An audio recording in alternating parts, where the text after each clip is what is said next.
Good morning, good afternoon, good evening to all of you, those who are watching my videos at any time. Friends, as we have already discussed that accountancy, we were discussing about that for any of the one day examination जहाँ पर commerce पूछा जाता है, चाहे हम TGT की बात करें, पीजीटी की बात करें, केवीएस की बात करें या किसी भी स्टेट लेवल की बात करें, अगर उसमें कॉमर्स पूछा जाता है तो उसके कुछ बेसिक टर्म्स होते हैं, कुछ बेसिक सिलेबस है जो हम उसको कवर अप कर रहे थे। फिलहाल जो अभी हम लोगों ने स्टार्टअप किया है वो केवीएस पीजीटी कॉमर्स का सिलेबस है और वन बाय वन हम लोग उसके बारे में डिस्कशन कर रहे हैं और कैसे होगा इसका सिलेबस, कैसे हमें कवर अप करना है, ये हम लोग पिछली वीडियोस में कवर अप कर चुके हैं। तो चलिए उसी सिलसिले को आगे बढ़ाते हुए आज हम पढ़ेंगे कि हमारी जो ऑब्जेक्टिव होते हैं अकाउंटेंसी का वो क्या है और उसके बाद आगे स्टेप बाय स्टेप हम लोग बढ़ते जाएंगे। जो हमारा पहला लेक्चर था उसमें हम लोग ऑलरेडी डिस्कस कर चुके हैं कि अकाउंटेंसी का मीनिंग क्या होता है और उसकी नीड क्यों होती है, उसकी डेफिनेशन क्या होती है। तो आज हम लोग उसके ऑब्जेक्टिव यानी मूल उद्देश्य के बारे में कि आखिर अकाउंटेंसी काम क्या करती है, कि हमें उसको बनाने की जरूरत पड़ती है और वो क्या क्या जो है वो फंक्शन जो है वो फुलफिल करती है। तो let's have a look about it. Objective of accountancy. The first one is to calculate the net profit or loss of the business. हम कोई भी बिजनेस कर रहे हैं, चाहे वो छोटा हो या फिर बड़ा हो बिजनेस, हमारा प्राइम ऑब्जेक्ट या फिर मूल उद्देश्य क्या होता है कि हम ज्यादा से ज्यादा प्रॉफिट को हम अर्न करें। लेकिन जब हम अकाउंटेंसी बनाते हैं, जब अकाउंट्स बनाया जाता है तो उसमें हमें ये पता चल जाता है कि भाई हमारी पोजीशन क्या है, हमने प्रॉफिट अर्न किया है या हमें लॉस बेयर करना पड़ रहा है। तो ऐसा नहीं है कि अगर हमारे पास कोई रिकॉर्ड ही नहीं है कि भाई हम जो भी सामान ला रहे हैं उसको बेच रहे हैं, ला रहे हैं बेच रहे हैं, हमें कितना प्रॉफिट हुआ, हमें किस व्यक्ति विशेष से काम कर रहे हैं साथ में हैं, only then we are able to earn profit, या किससे सेल कर रहे हैं, किस रेट पर अपने माल को हम बेचेंगे या फिर खरीदेंगे, कितना स्टोर करके रखेंगे। तो ये सारी चीजें हैं जो हमें पता चलती हैं अकाउंटेंसी के थ्रू। तो भाई हमने पूरा डे बाय डे हम रिकॉर्ड्स लिखते हैं, बनाते हैं और हमें ये पता चलता है कि हमारी कंपनी में प्रॉफिट अर्न हो रहे हैं या फिर हमें लॉस को फेस करना पड़ रहा है। ठीक है, एक ये बात हो गई। Next is to know the financial position of the firm. Financial position in the terms of financial मतलब कि हम लोग की आर्थिक स्थिति कैसी है, हम लोग लॉस में हैं, प्रॉफिट में हैं, हमारे कितना कंपनी का हमारा टर्नओवर हो रहा है, हम एक साल में कितना प्रॉफिट अर्न कर ले रहे हैं या फिर हमें लॉस हो रहा है, हमें किसको किसको कहाँ से पैसे देने हैं, कहाँ से हमारे पास पैसे आ रहे हैं। अगर हमारे पास पैसे का स्रोत अच्छा है दैट मीन्स हम लोग की पोजीशन अच्छी है, हम लोगों को वो चीजें कंटिन्यू करनी चाहिए। और कहीं ऐसा लगता है कि भाई नहीं ये काम करने से तो हमें लॉस हुआ है, हमारे ज्यादा फ्रूटफुल नहीं है, तो उसको बंद कर देना चाहिए। तो ये सारी चीजें, फाइनेंशियल पोजीशन कितनी है, कैसी है, हम कहाँ पे स्टैंड करते हैं, ये सारी चीजें हमें अकाउंटेंसी के थ्रू पता चलती है। Next is to provide information to management for managerial decision. Information to management जैसे कि अब मैनेजमेंट के पास तो बहुत सारे काम हैं जो उनको करने होते हैं। ठीक है, तो अब हमारे पास प्रोडक्शन डिपार्टमेंट है, सेल डिपार्टमेंट है, बहुत सारे डिपार्टमेंट्स हैं जो लोग काम कर रहे हैं और फाइनली जो हम ओवरऑल लुक देखते हैं तब हमें ये पता चलता है कि भाई हमारी पोजीशन क्या है। मैनेजमेंट को पोजीशन पता चलती है कि अच्छा प्रोडक्शन डिपार्टमेंट हमारा अच्छा है, सेल्स डिपार्टमेंट है, हमारा मार्केटिंग डिपार्टमेंट और स्ट्रांग होना चाहिए। ये तो इंटरनल मैटर के लिए, मैनेजमेंट के लिए हेल्पफुल होता है जब हम बाहर एक्सटर्नल मैटर्स देखते हैं कि अच्छा भाई हमारी पोजीशन कहाँ पे है, हम कहाँ स्टैंड करते हैं, कोई भी डिसीजन अगर बिजनेस मैनेजमेंट को लेना होता है तो इसी के बेसिस पे लेते हैं।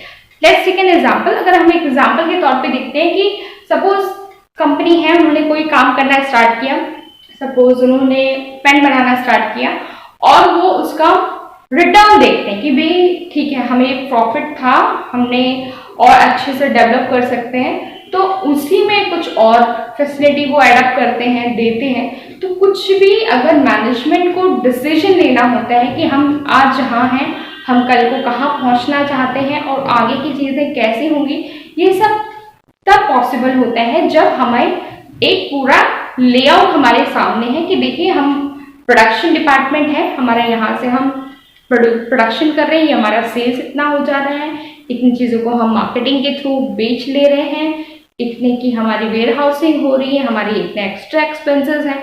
सारी चीज़ें मैनेजमेंट के सामने जब होती हैं तो उसी के बेसिस पे वो लोग अपना डिसीजन लेते हैं कि ठीक है भाई ये चीज़ हमारे लिए फ्रूटफुल है, हम इसको आगे कंटिन्यू करेंगे। अगर नहीं होती है तो उसको वहीं पर उस चीज़ को वहाँ पर स्टॉप कर दिया जाता है। तो ये सारी चीज़ें हैं जो हमेशा चलती रहती है। तो अब ये अगर इंटरनल मैटर में भी देखा जाए तो ये अकाउंटेंसी हेल्पफुल होती है, एक्सटर्नल में भी हेल्पफुल होती है। कैसे एक्सटर्नल में हेल्पफुल होती है? जब हमने इंटरनल अपना मैनेजमेंट देख लिया भी, अच्छा ठीक है ये चीज़ कमी है, ये चीज़ अच्छी है और हमें इसके अकॉर्डिंगली चीज़ों को करना चाहिए, ठीक है। अब जब हमें ये चीज़ पता चल गई तो उसके बेसिस पे हम अपना काम स्टार्ट कर देते हैं, ठीक है। उसके बेसिस पे मैनेजमेंट डिसीजन लेती है और अपना काम वो स्टार्ट कर देती है, ठीक है। तो ये सारी चीजें हैं, एक्सटर्नली हमें पता चलता है कहाँ पर हम स्टार्ट कर रहे हैं, हमारा कॉम्पिटिटर कहाँ है, हमें कौन सी पॉलिसीज को बनाना चाहिए और इम्प्लीमेंट करना चाहिए। तो अब ये हो जाती है। नेक्स्ट हो जाता है to provide information to interested parties. अब देखिए तो इंटरनल मैनेजमेंट की बात होगी, भाई वो लोग अपना डिसीजन ले रहे हैं और अपना काम कर रहे हैं। इंटरेस्टेड पार्टीज कौन होती है? जैसे कि हम लोगों ने लास्ट लेक्चर में डिस्कस किया था कि अगर हम बैंक से लोन लेना चाहते हैं तो वो हमारे बुक्स ऑफ अकाउंट्स को भी इन्वेस्टिगेट करना चाहती हैं, या फिर हम कहते हैं कि हमें एक नया प्रोजेक्ट बनाना स्टार्ट करते हैं और हमें उसके लिए पैसे चाहिए, आप हमें लोन दे दीजिए, बैंक से कहते हैं। तब भी वो लोग हमारे नए प्रोजेक्ट को इन्वेस्टिगेट करके देखना चाहते हैं कि भाई हम इनको पैसा दे रहे हैं, क्या इनकी नेटवर्थ है कि इतने का वो लोन दे सके, या हम उनको उतना पैसा दे सके या नहीं दे सके। तो उनकी कंडीशन, हमारी कंडीशन के हिसाब से वो पैसे लेते या फिर देते हैं। जब वो देखते हैं हमारे भाई इतने करंट एसेट है कि मशीनरी है, कि इनके लैंड है, कि प्रॉपर्टी है, मान लीजिए कल को ये लोन नहीं पे कर पाते हैं तभी भी इसको बेचकर वो अपना लोन चुकता कर सकते हैं, या फिर हम इनकी प्रॉपर्टी को हड़प लेंगे, या फिर जो भी है मेन्स एंड मेजर्स लेंगे। अगर वो पहले देखते हैं कि भाई आपके अंदर आपके कह सकते हैं आपका बैकग्राउंड कितना स्ट्रॉन्ग है, या फिर आप कितना आपके पास एसेट्स है, so that they can provide you the loans. और इंटरेस्टेड पार्टीज मतलब हम किसी को पैसा लेना चाहते हैं, देना चाहते हैं, तो वो ये देखते हैं कि क्रेडिट वर्दीनेस फर्म की अच्छी है कि नहीं। अगर वो हम पैसा उधार दे रहे हैं या फिर हम सामान इनको उधार पर दे रहे हैं, क्रेडिट पर दे रहे हैं, तो कल को ये पैसा हमें दे भी पाएंगे कि नहीं। वो कब देखेंगे? तो हमारे बुक्स ऑफ अकाउंट देखेंगे कि हाँ भाई पिछले कई सालों से इनको प्रॉफिट होता आया है, इनकी मार्केट वैल्यू अच्छी है, प्रोडक्ट इनके बहुत अच्छे हैं, मार्केट में बहुत अच्छी वैल्यू है, तो हमें ऐसी कंपनी में इन्वेस्ट करना चाहिए। शेयर होल्डर्स होते हैं, इंटरेस्टेड पार्टीज में से शेयर होल्डर्स हैं, डिबेंचर होल्डर्स हैं, कंपनी की फाइनेंशियल पोजीशन देखते हैं कि हाँ भाई अच्छी है पोजीशन, हमें इस कंपनी में पैसा लगाना चाहिए, ठीक है। डिबेंचर होल्डर्स भी देखते हैं कि ठीक है भाई हम यहाँ पर अपना पैसा लगाते हैं, हमें ये है कि भाई हमें पैसा जो है उसके थ्रू हमें मिलता रहेगा। तो ये तो हुई इंटरेस्टेड पार्टीज जो हमें जैसे बैंकर्स हुए, क्रेडिटर्स हुए, डेप्टर्स हुए, शेयर होल्डर्स हुए, डिबेंचर होल्डर्स हुए। तो वो लोग ये चाहते हैं भाई देखिए भाई एम्प्लॉयज को तो भाई रहना ही रहना है, वो तो उनकी कंपनी ही है। तो अब वो ये देखते हैं कि हाँ भाई हम यहाँ पर पैसा लगाएं ना लगाएं, तो ये सारे डिसीजन चाहे वो इंटरनल मैटर में मैनेजमेंट का डिसीजन लेना हुआ या इंटरेस्टेड पार्टीज हो, वो सब कुछ हमें पता चलता है जब हम कंपनी के बुक्स ऑफ अकाउंट्स को देखते हैं, ठीक है। तो ये भी हो जाता है कि इंटरेस्टेड पार्टीज को पता चल जाता है। To determine taxable income of the firm. Taxable income भाई हमारे पास जब पूरा फाइनल लेआउट मौजूद है कि भाई हमने इतना प्रॉफिट अर्न किया, लॉस है या जो भी है, उसके बाद हम कैलकुलेट करते हैं कि हमें कंपनी को कितना टैक्स जो है वो देना है, ठीक है। टैक्सेबल इनकम कितनी होती है वो हम लोग आगे इनकम टैक्स में डिटेल में पढ़ेंगे कि किस किस तरह से टैक्सेस दिए जाते हैं और वो चलती है प्रोसेस। फिलहाल भी अकाउंटेंसी के लिए सिर्फ इतना रेलेवेंट है कि जब हम दिखाते हैं नेटवर्क है हमारी बैलेंस शीट इतना हुई, तो उसमें ये रहता है भी इतना हमें टैक्स जो है गवर्नमेंट को पे करना पड़ेगा, ठीक है। तो ये सारे कुछ ऐसे ऑब्जेक्टिव्स हुए जो ये बेसिक ऑब्जेक्टिव्स हैं। वैसे तो कई सारे ऑब्जेक्टिव्स होते हैं, but these are the most important on the basic objectives which are being fulfilled by the accountancy, ताकि हम एक नजर में जो कोई ले पर्सन भी होता है जिसको अकाउंट के बारे में ज्यादा कुछ नहीं पता है, कंपनी के बारे में ज्यादा कुछ नहीं पता है, लेकिन जब वो ये देखता है कि हम एक कंपनी पिछले 10 साल से, 15 साल से, 20 साल से, 25 साल से, 75 सालों से अच्छी पोजीशन पे है, काम कर रही है, लोगों का अच्छा ट्रस्ट है, लोग उन पर वक्त यकीन करते हैं, उनकी मार्केट वैल्यू अच्छी है, तो वो भी उस कंपनी में पैसे इन्वेस्ट करते हैं। और फाइनेंशियल स्टेटमेंट या फिर अकाउंटेंसी ऐसी होती है जो सब कुछ कहते हैं ना, it is a business of language of the business, कि भाई वो अपनी भाषा में सब कुछ बयां कर देती है कि भाई कंपनी की पोजीशन क्या है और हम कहां पर स्टैंड करते हैं। Okay, let's have a look to study about the qualitative aspects of accounting information या फिर qualitative characteristics of accounting information. जो अकाउंटिंग इंफॉर्मेशन हम कलेक्ट कर लेते हैं उसकी कुछ कैरेक्टरिस्टिक्स या फिर फीचर्स जो हैं वो क्या होते हैं।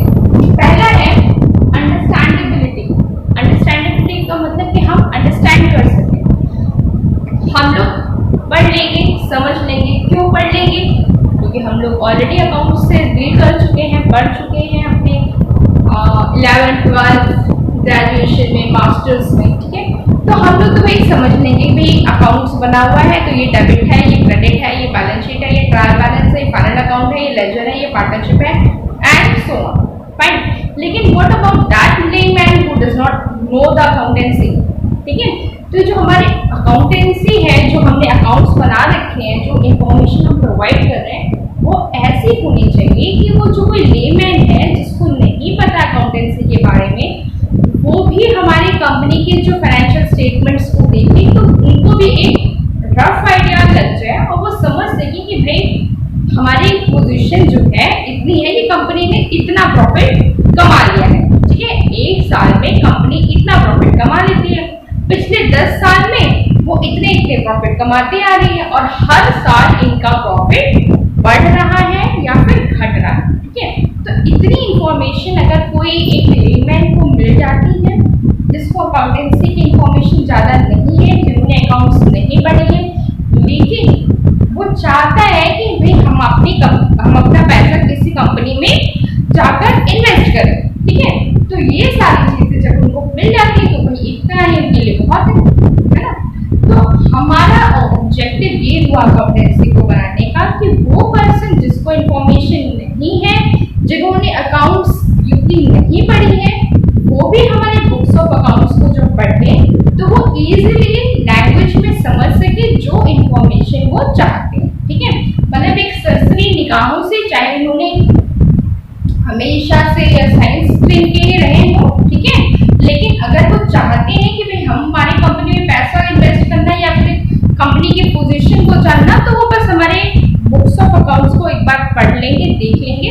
That much is only more than enough कि उनको नहीं जाना कि भाई गोल्डन रूल्स ऑफ अकाउंट्स पढ़े या फिर बाकी के प्रिंसिपल्स पढ़े कि जिसके बेसिस पे अकाउंट्स बनाए, लेकिन उनको क्या है, फाइनल रिजल्ट जो है बैलेंस शीट इतनी आ रही है, प्रॉफिट इतना अर्न हो रहा है, लॉस इतना हो रहा है, और इन सारी चीजों की इंफॉर्मेशन उनको मिल जाए। अब है रेलेवेंस। रेलेवेंस का मतलब हुआ कि हम जो अकाउंट्स बना रहे हैं वो रिलेट करता हो, ठीक है, रिलाई करता हो, रिलेट करता हो। भाई हमने अकाउंट्स बनाए, ठीक है, वो रेलेवेंट है कि नहीं। कंपनी की फाइनेंशियल पोजीशन हम अगर सपोज दिखाना चाह रहे हैं प्रॉफिट को, तो हम कंपनी की फाइनेंशियल पोजीशन पिछले 10 सालों से हम दिखा रहे हो, वो रिलेवेंट है, वो इंफॉर्मेशन होना जरूरी है।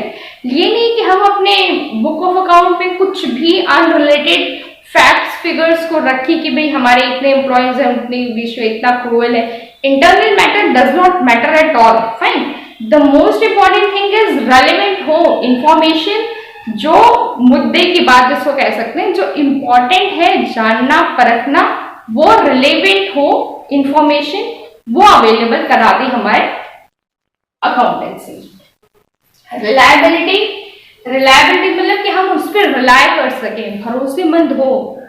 क्यों? उसमें कुछ भी एरर ना हो। जो हमारी फाइनेंशियल पोजीशन है कंपनी की, वो हम फाइनेंशियल पोजीशन शो कर रहे हैं, उसमें कोई भी विंडो ड्रेसिंग का काम नहीं हो कि हमने बहुत ज्यादा टैक्स से बचने के लिए हमें लोगों को ज्यादा पैसा ना देना पड़े, अपने शेयर होल्डर्स को, डिवेंचर होल्डर्स को या फिर और अदर इंटरेस्टेड पार्टीज को हमने क्या किया, अपने जानबूझ के हमने दिखाया कि भाई हमें तो कोई लॉस ही लॉस हो रहा है, हमें तो कोई प्रॉफिट ही नहीं हो रहा है, बिल्कुल हम ऐसी पोजीशन में नहीं है कि हम आपको और प्रॉफिट दे सकें। ठीक है, तो ये क्या हुआ, ये तो चीट करना हुआ अपने इंटरेस्टेड पार्टीज के साथ। तो हम रिलाय करेंगे, क्यों रिलायबिलिटी होगी अकाउंटेंसी की, वो तब होगी जब हमने जो अकाउंट्स बनाए हैं बिल्कुल ट्रस्टेबल हो, रिलाय करने हो, विश्वसनीय हो कि भाई कंपनी की जो असल पोजीशन है वही उसका बुक्स ऑफ अकाउंट्स भी बता रहा है। ठीक है, उसमें कोई भी ऑडिशन नहीं, अडल्ट्रेशन नहीं है, कोई एरर नहीं है, कुछ भी हमने अकाउंट्स या फिगर्स डाटास को मैनिपुलेट नहीं किया है, जो है वो फैक्ट है।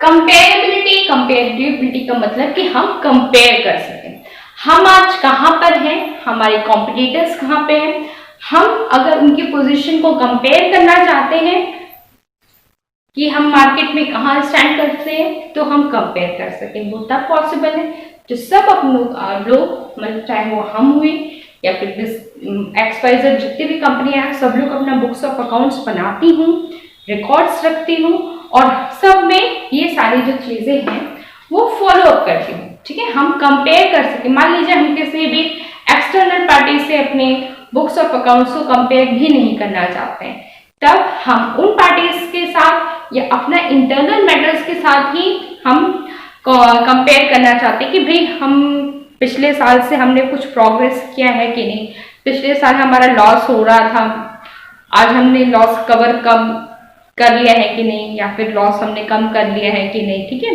कहीं हमारे एक्स्ट्रा एक्सपेंसेस बहुत जा रहे थे, उसको हमने कुछ कंट्रोल में किया है कि नहीं। तो अगर हम दूसरे कंपनियों से अगर हम अपनी तुलना नहीं कर रहे हैं, खुद को ही कर रहे हैं, खुद को ही नाप तोल रहे हैं, तभी भी हमारे बुक्स ऑफ अकाउंट्स जो है वो बहुत मैटर करते हैं। तो कंपेरेटिबिलिटी होनी चाहिए कि भाई वही, वो कैसे पॉसिबल है, जब हमने मान लीजिए ट्रायल बैलेंस बनाया, प्रॉफिट एंड लॉस बनाया और बैलेंस शीट बनाई, उसका फॉर्मेट सेम है, कंटेंट सेम है, एवरीथिंग सेम, वो हमने पिछले साल भी बनाया था, अब के साल भी बनाया, पिछले 10 सालों से बना रहे हैं। तो वो अगर हम एक जब स्टेटमेंट एनालिसिस करते हैं, कंपैरेटिव स्टेटमेंट बनाते हैं, तो उसमें कंपेयर करते हैं भाई हम यहाँ हैं, कल कहाँ थे और आने वाले फ्यूचर में हम कल कहाँ जाएंगे। तो ये सारी चीजें तभी पॉसिबल हैं जब हम कंपैरेटिबिलिटी देखते हैं। ठीक है, तो ये सारे कुछ हुए जिसके क्वालिटेटिव एट्रीब्यूट्स या फिर क्वालिटेटिव कैरेक्टरिस्टिक्स जिसके बेसिस पे अकाउंटेंसी की इंफॉर्मेशन जो है वो बेस्ड होती है। ठीक है students, now let's have a look about what are the accounting principles upon which the whole accountancy is being based, right? So let's have a look. Accounting principles can be further divided into two parts. One is accounting concept and the second one is accounting conventions, right? So first of all, we will be studying about accounting conceptions and its parts, and then we will be studying about accounting conventions, right? What do you mean by accounting concept? Accounting concepts वो होता है जिनके basis पे पूरा accountancy जो है वो based होता है, राइट? क्या है बेस्ड? जैसे कि उसकी क्या प्रॉपर्टीज होती हैं, फीचर्स क्या है, या फिर प्रिंसिपल्स जिसको हम कह रहे हैं, जो प्रिंसिपल है, मूल सिद्धांत जिसे हम कह सकते हैं, जिसके बेसिस पे अकाउंटेंसी जो है वो बेस्ड है। पहला है separate business entity. Separate business entity की मतलब कि उसकी एक अलग से पहचान है। ठीक है, मान लीजिए 10 लोग बिजनेस हैं जो कर रहे हैं, लेकिन उन 10 लोगों का बिजनेस को वो लोग चला रहे हैं, कर रहे हैं, लेकिन उसकी एंटिटी एक अलग से पहचान है कि वो XYZ कंपनी है, ABC लिमिटेड है या कुछ भी है। जैसे कि जब हम लोग कंपनी पढ़ते हैं बिजनेस स्टडीज में कि कंपनी की क्वालिटीज क्या है, it is a separate legal entity की मतलब कंपनी की एक अलग से पहचान मौजूद है। ठीक है, उसी तरह से हम बात करते हैं बिजनेस की एक अलग पहचान है। ठीक है, हम कोई भी गुड्स ट्रांजैक्शन है वो हो रहा है, लॉस है वो बेयर कर रही है, काम करने वाले उसके एम्प्लॉयज हैं, काम करने वाले जो लोग हैं वो इन्वॉल्व है, लेकिन उसकी एक अलग से पहचान है। ठीक है, कई बार क्या होता है कि सपोज एक ऑर्गेनाइजेशन है, उस ऑर्गेनाइजेशन ने अगर कुछ इलीगल काम किया, ठीक है, गलत काम किया, वो दिवालिया हो गई, तो मतलब वो कंपनी दिवालिया हो गई, उसके लोग जो है मतलब उसकी फाइनेंशियल कंडीशन, उस कंपनी की फाइनेंशियल कंडीशन वैसी नहीं रही जैसी उसकी होनी चाहिए। ठीक है, कई बार क्या होता है, मान लीजिए कुछ केसेस हैं जो कंपनी के ऊपर है कि भाई आपने गलत सामान बेचा, एडल्ट्रेशन का केस है और कुछ भी इस टाइप का, तो मतलब कि उस कंपनी के ऊपर केस है, ना कि उस व्यक्ति विशेष के। जो भी पर्सन उस कंपनी को टेक ओवर कर लेगा उसके ऊपर वो सारी लायबिलिटीज आ जाएंगी कि भाई आपको इतना लोन चुकता करना है, या आपके क्रेडिटर्स हैं तो आपको उनको पैसा देना है, आपके ऊपर केस चल रहा है। तो ये सारी क्या है कि वो उस फैक्ट्री की है, तो उसने क्या है, क्योंकि ऐसा क्यों पॉसिबल है, क्योंकि कंपनी की एक अलग से पहचान अवेलेबल है। ठीक है,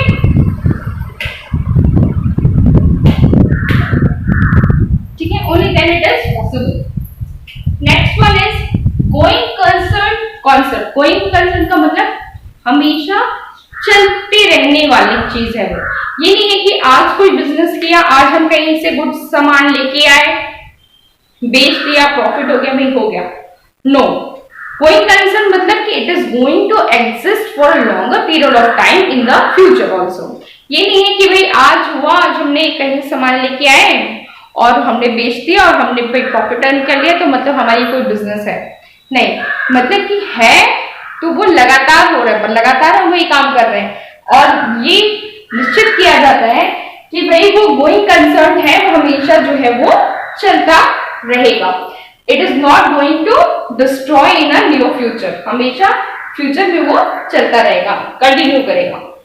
मनी मेजरमेंट कॉन्सेप्ट। मनी का मतलब हुआ only those things are being recorded in the books of accounts which are being related with money or money worth. Fine. हम सपोज एक ऑर्गेनाइजेशन है, उसमें सेल्स डिपार्टमेंट और प्रोडक्शन डिपार्टमेंट में कुछ एम्प्लॉयज हैं जो आपस में क्वेरल है, जेलसी है उनकी, वो लोग ऑनेस्टली काम नहीं कर रहे हैं कंपनी के लिए। ठीक है, तो इसका इफेक्ट कंपनी पर पड़ेगा, उसकी कंडीशन पे पड़ेगा, लेकिन हम बुक्स ऑफ अकाउंट्स में उसको हम शो नहीं कर सकते कि भाई हम there is a rival between our two of the employees. ठीक है, या फिर हमारे यहाँ पे कोई एम्प्लॉय है, मैनेजमेंट ही है सपोज, उसमें एम्प्लॉयज बहुत ही कह सकते हैं पूरे डेडिकेशन डिवोशन के साथ काम करते हैं। ठीक है, लेकिन हम इस चीज को, उनकी ऑनेस्टी को, उनकी क्वेरल को, उनके हार्ड वर्क को, उसके चीटिंग को, कुछ चाहे वो अच्छी क्वालिटी हुई या बुरी क्वालिटी हुई, हम उसको मनी वर्थ में कंपेयर नहीं कर सकते, लेकिन इसका इफेक्ट कंपनी के फाइनेंशियल पोजीशन पर पड़ता है, even though we can not write it down in terms of money.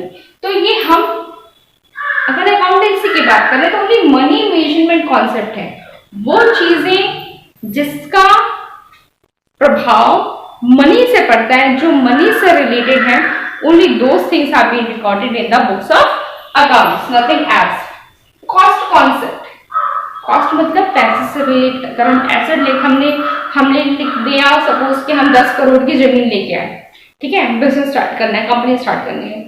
अब 10 करोड़ हमने लैंड खरीदा, वो 10 करोड़ की वैल्यू, मशीनरी लेके आए उसमें लगाने के लिए, तो हम मशीनरी लाए, प्लांट ले आए और बहुत सारी चीजें हम लेके आए कंपनी में लगाने के लिए, लेकिन हम उसको कैसे लिखेंगे?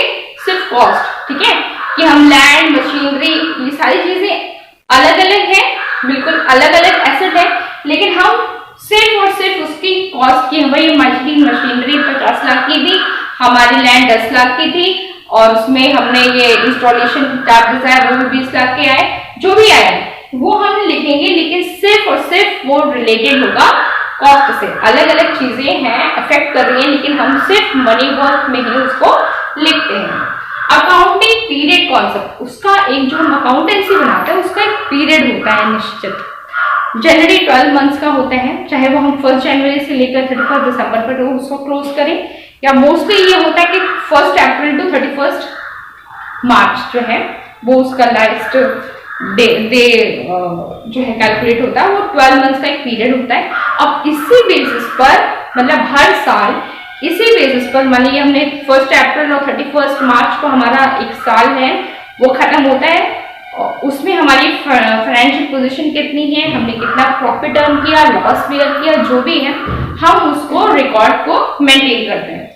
नेक्स्ट जो हमारा 31 मार्च खत्म हो जाता है, हम पूरी अपनी फाइनल एक बैलेंस शीट बनाते हैं जिसके थ्रू हम कहाँ स्टैंड करते हैं वो हमें पता चल जाता है। ठीक है, अब नेक्स्ट ईयर सपोज 2021 में हम जब जाएंगे तब हमारा 31 मार्च के बाद का खत्म हो गया, 1 अप्रैल से हमारा नया अकाउंटिंग पीरियड, नया फाइनेंशियल ईयर जो है वो स्टार्ट हो जाएगा। ठीक है, तो ये एक टर्म है, हम एक सेट कर रखा है, हम 31 मार्च को अपने बुक्स ऑफ अकाउंट क्लोज कर रहे हैं, तो मतलब क्लोज कर रहे हैं 1 अप्रैल से नया फाइनेंशियल ईयर स्टार्ट हो गया। फाइन, तो वही है जैसे कि हम लोग स्कूल में पढ़ते हैं, जनवरी 1 अप्रैल से हमारा नया सेशन स्टार्ट होता है और मार्च में हमारा क्लोज हो जाता है, तो वही पैटर्न है जो यहाँ पे भी फॉलो होता है। रियलाइजेशन का मतलब रियल में वो चीजें होती हैं, हम बोलते हैं कि being sold goods to mister so and so, तभी क्या जब सोल्ड होगी वो चीज में, रियल में वो चीज होती है, एग्जिस्ट करती है, सेल हो जाता है, परचेज हो जाता है। ठीक है, अगर हम सोचें कि भाई ठीक है हमारी मिस्टर XYZ से बात हुई थी कि हम 31 को माल भिजवा देंगे, सेल हो जाएगा, वो एक म्यूचुअल कहने से वो नहीं होगा बुक्स ऑफ अकाउंट्स में रिकॉर्ड, वो तब होगा जो एक्चुअल में हमारे गोडाउन से सामान उनकी गोडाउन तक पहुंच जाएगा या फिर हमारे यहाँ से गुड्स डिस्पैच होके उनको करके वो सेल्स हो जाएंगी। असल में वो चीज होनी चाहिए, रियल में वो चीज परफॉर्म होनी चाहिए, then it becomes a real thing to do so. Dual aspect, dual का मतलब क्या हुआ, दो। ठीक है, अकाउंटेंसी में जैसे हम लोग करेंगे पढ़ेंगे तो उसमें होता है एसेट साइड होता है और इधर हमारा होता है लायबिलिटीज प्लस कैपिटल। ठीक है, तो जो हमारी एसेट साइड है वो हमारी और लायबिलिटी साइड बिल्कुल इक्वल होनी चाहिए। ठीक है, दे शुड बी इक्वल। अब liabilities plus capital, liabilities assets में वो हुआ जो भी हमारे पास पूंजी है, एसेट है अवेलेबल जो हुआ हमारे साथ। ठीक है, तो जितनी भी एसेट साइड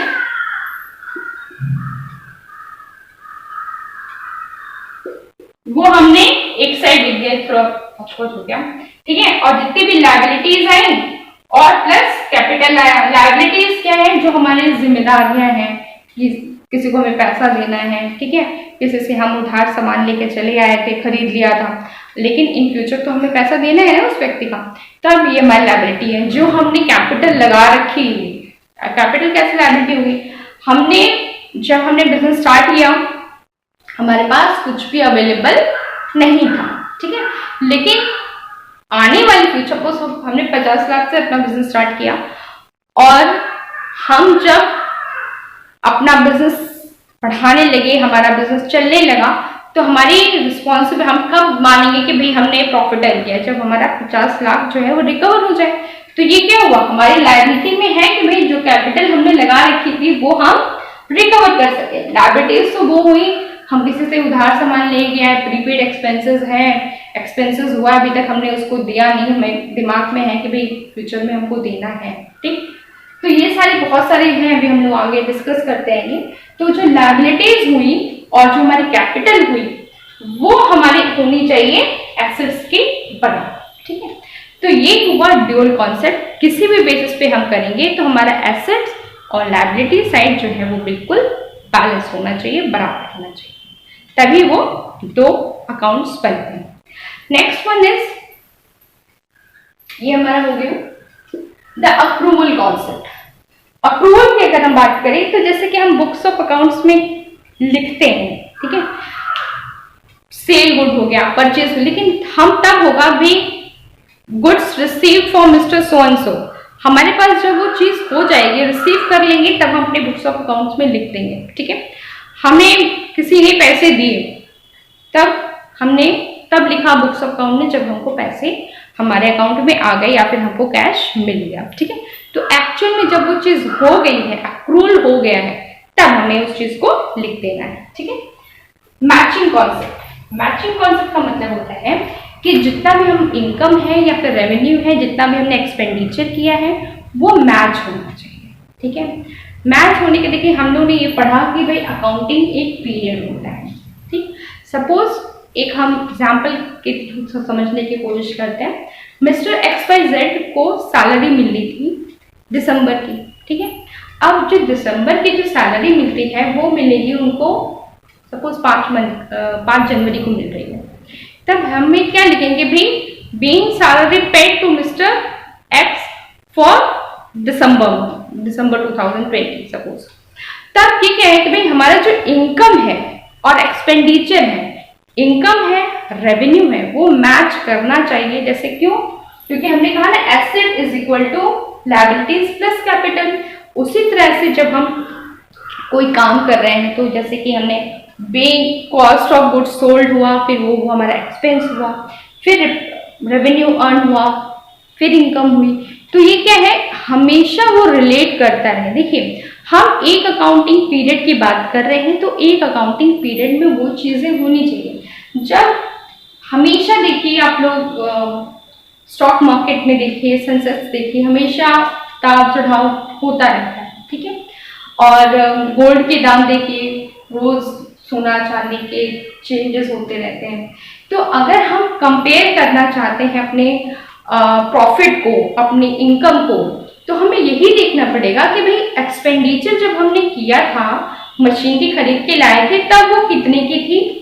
उसी बेसिस पे हम उसको कंपेयर करेंगे कि जब हम उस मशीनरी को बेच रहे हैं या उससे हम फायदा कमा रहे हैं, तब हम उसी बेसिस पे कंपेयर कर सकते हैं। ठीक है। आप लोगों ने सुना होगा कि पहले तो भाई 1 रुपए में भी इतनी सारी चीजें मिल जाती थी, अपनी दादी नानी से सुना होगा ये सारी चीजें। लेकिन अगर हम उस बेसिस पे कंपेयर करें तो भाई बहुत सारा डिफरेंस है। तो अगर हम अकाउंटेंसी की भी उस बेसिस पे बात करें कि जिस फाइनेंशियल ईयर में हम लेकर आए सामान को, हम जब रिकॉर्ड्स बना रहे हैं उस टाइम का हमने जो एक्सपेंस किया, उसी के बेसिस पे हम उसकी इनकम को कैलकुलेट करेंगे। ठीक है। जैसे कुछ चीजें होती हैं जिसका हमेशा वैल्यू बढ़ती रहती है। जैसे कि अगर हम लैंड की बात करें, आप लोगों ने अपने पेरेंट्स से सुना होगा, ग्रैंड पेरेंट्स से सुना होगा कि भाई इतनी पीस ऑफ लैंड हमें इतने लाख में मिल गई थी, आज उसी लैंड की कीमत इतनी होगी, बहुत ज्यादा होगी, 10 गुनी, 4 गुनी, 5 गुनी, जितनी भी होगी। ठीक है। तो वो क्या है, अगर हम उसका बेसिस पे कंपेयर करें तो भाई बहुत ज्यादा डिफरेंस आ जाएगा। लेकिन हम उसी पे बेसिस पे करें कि भाई जब हमने एक्सपेंस किया उसी के बेसिस पे हमारी इनकम भी हो रही है कि नहीं, तो वो चीजें मैच करनी चाहिए। तो let's have a quick recap what we have studied. Convention में, अकाउंटिंग कॉन्सेप्ट में सेपरेट बिजनेस एंटिटी, मतलब उसकी एक अलग से पहचान है, वो अपने बिजनेस से दूर है, अलग है, एक अलग से आइडेंटिटी होती है एक बिजनेस की। सेपरेट बिजनेस गोइंग कंसेप्ट, हमेशा वो चलता रहेगा, एक बार के करने से बिजनेस नहीं होता, फ्यूचर में वो हमेशा कंटिन्यू होगा।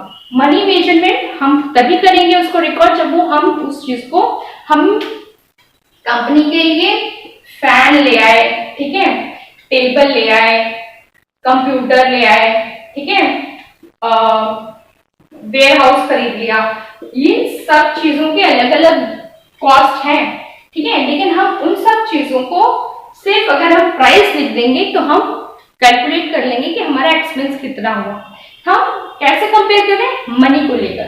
कॉस्ट कॉन्सेप्ट सिर्फ और सिर्फ पैसे से रिलेटेड होगा, तब हम उसको रिकॉर्ड करेंगे बुक्स ऑफ अकाउंट्स में। अकाउंटिंग पीरियड एक पीरियड होता है 12 महीने का, जनवरी 1 अप्रैल टू 31 मार्च रियलाइजेशन, तब होगा रिकॉर्ड जब असल में चीज रियलाइज होती है। Dual concept, asset is equal to liabilities plus capital, ठीक है।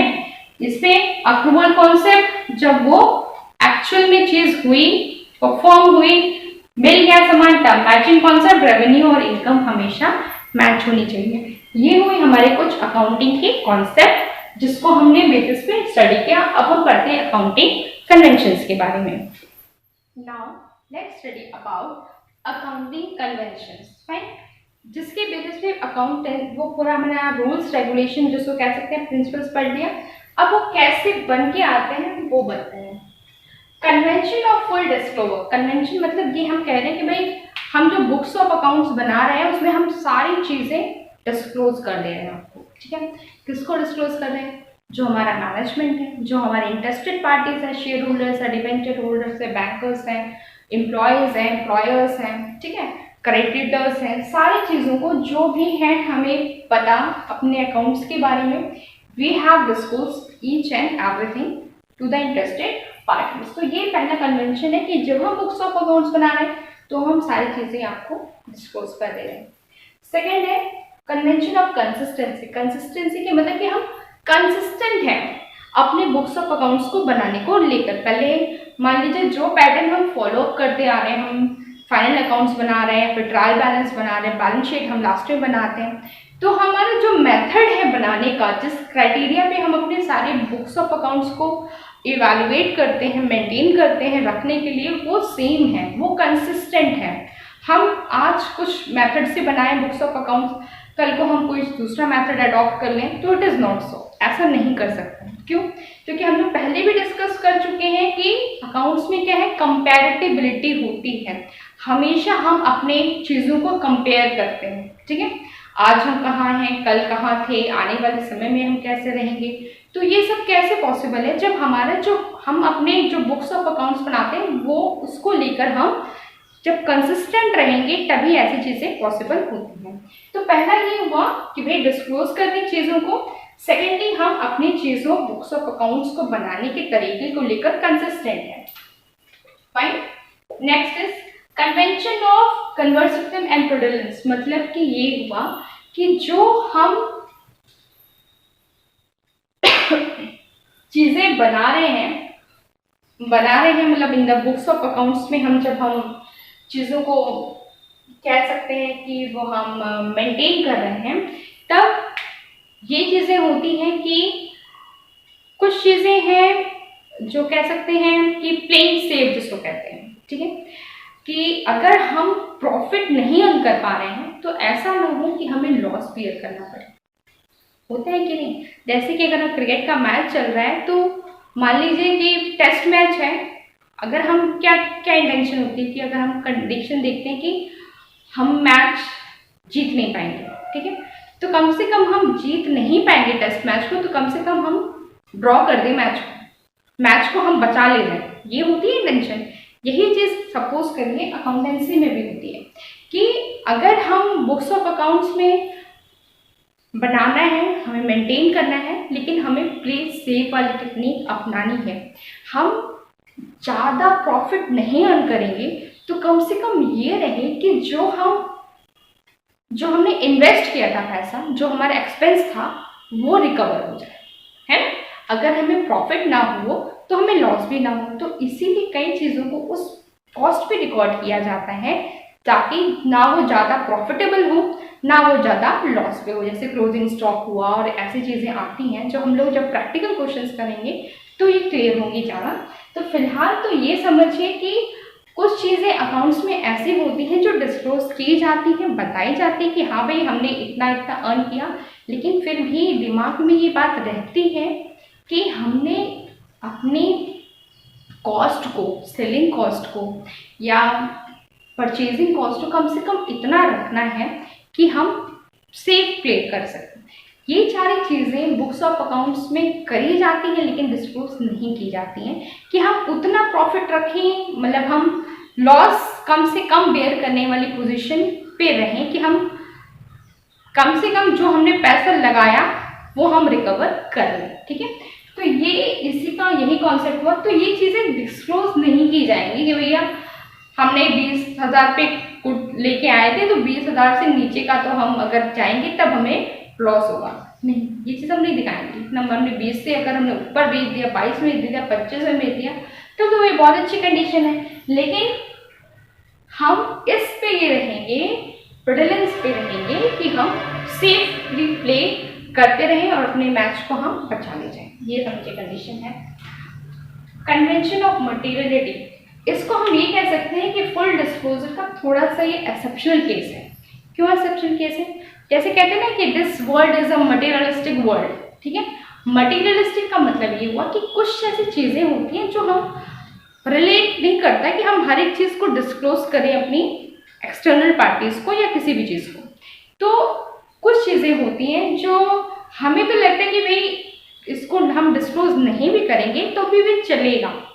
We are not there to disclose each and everything to the external parties. तो वो मटीरियलिटी में हो गया कि हम किस चीज़ों को हम पहला पढ़ा कि भाई सारी चीज़ों को हमने डिस्क्लोज कर देना चाहिए, लेकिन कुछ चीज़ें ऐसी होती हैं जो हमें बताना इम्पॉर्टेंट नहीं होता है। तो इम्पॉर्टेंट चीज़ ये कि अभी 500 का हमने ऊपर नीचे हो रहा है स्टॉक, हमने कुछ बार्गेनिंग करके सामान कम पर लिया है, तो ये तो भाई हम डिस्क्लोज थोड़ी नहीं करने जा रहे कि भाई एक्सटर्नल पार्टीज भी कि भाई 20,000 का सामान मिल रहा था लेकिन हमने इकट्ठे स्टॉक खरीदा इसीलिए हमें कम मिला है। We are not going to disclose it to the external parties. या फिर हम प्रोडक्शन कॉस्ट तो भी बहुत होती है लेकिन हमने बहुत लास्ट पे भी प्रोडक्शन करते हैं, इसलिए जो प्रोडक्शन कॉस्ट होती है वो कम हो जाती है।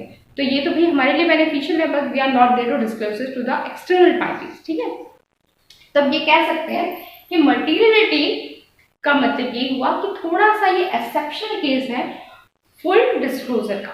ठीक है, अब ये हुआ कि भाई हमें स्लेव पे प्ले करना है लेकिन हम सेफ साइडेड पे रहेंगे, लेकिन हम ये चीज़ों को डिस्क्लोज करने की ज़रूरत नहीं है।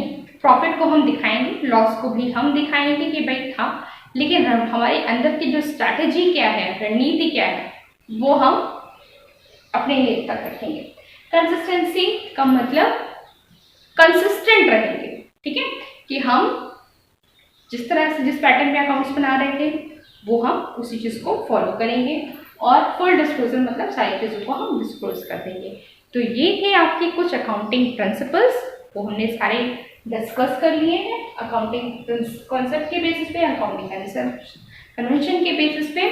So this was all about today. I hope you all have enjoyed it, understood the concept. These concepts are really very important because these are the main foundation of the accountancy, we can say, and these are important for any of the competitive exam related to commerce, and it is also really very equivalent important for students of class 11th. So see you all very soon in our next upcoming videos. By the time, keep watching and keep learning. Goodbye for today.